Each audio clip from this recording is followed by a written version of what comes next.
I gave my life to Jesus Christ when I was in college. I grew up, as I mentioned, inner city Oakland. Long story. I'm not going to bust out my testimony, but suffice it to say, it is a 3-part Maury Povich episode, okay? So can't bust it all out now. I was raised by a grandmother that was an alcoholic. My dad was not in the picture. Then he was in the picture.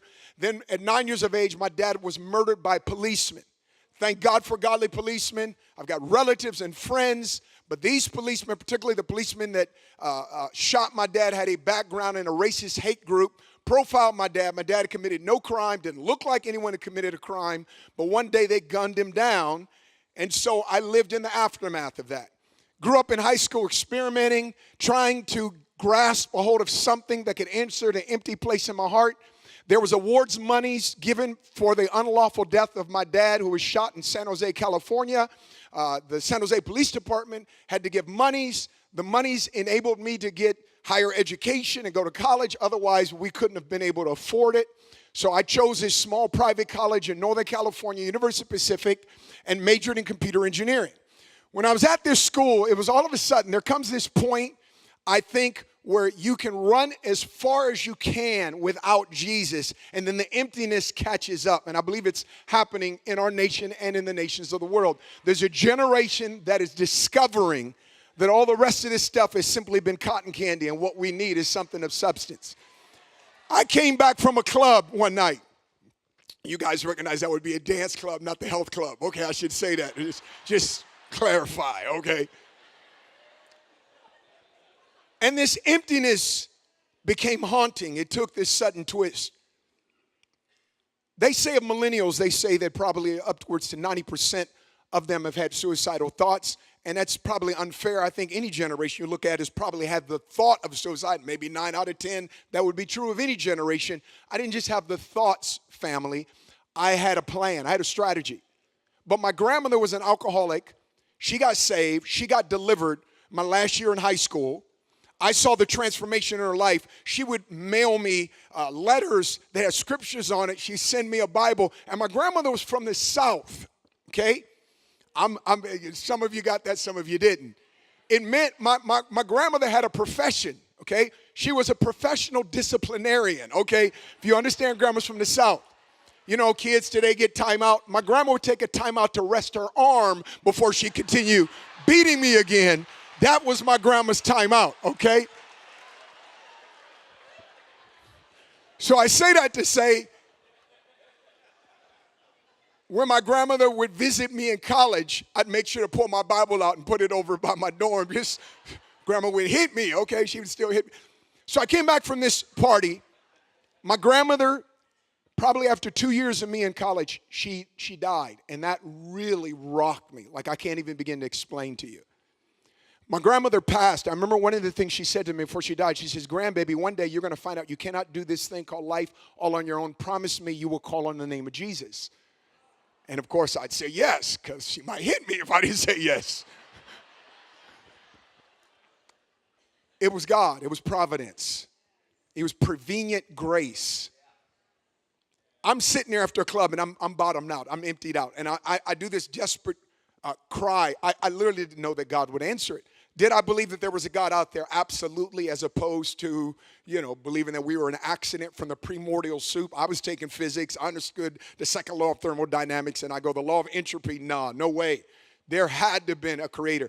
I just didn't think he cared a lot about me, and somehow my family or I must have got on his bad side. Erroneous thinking, of course.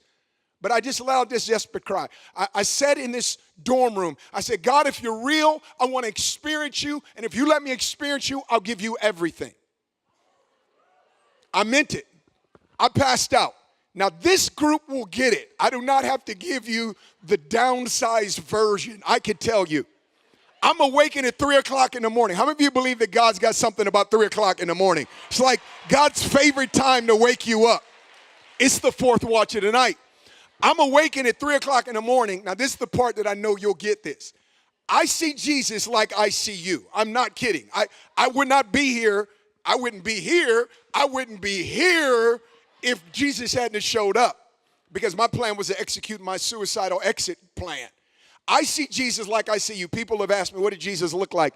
To me, he looked like God took the sun out of the sky and put him right. And when John says his face is like lightning, his face, his eyes are like lightning, face like the sun shining, he literally looked like embodiment of light. He spoke. I heard the audible voice of God. And here was one of the things he said to me, right? He said, I'll be a father to the fatherless. You don't think the Lord is in touch with the needs of people and where you're at? I didn't even know till a month later that was in the Bible, but the word was speaking it to me, so it was the word in that moment. And I just want to stop and say this. What I had in that moment was an encounter. It was in my DNA. From that point on, and you'll understand what I mean when I say this, I couldn't be satisfied with a tidy little humanistic approach to a Bible study.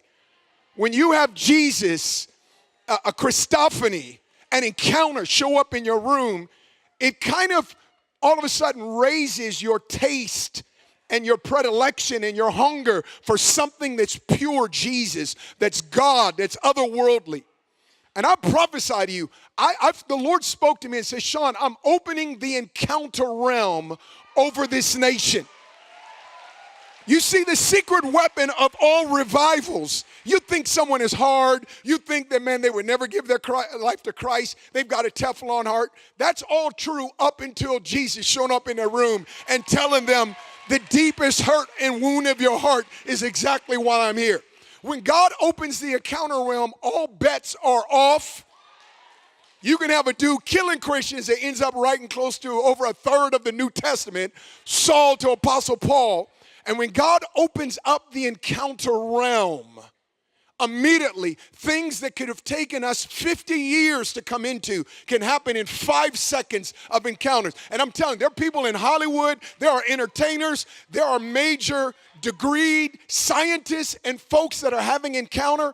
And what we thought that may just happen in a village in a remote continent, God is opening up that level of encounter, and dreams and visions, and Joel 2 is going to become the reality, I believe, in our nation.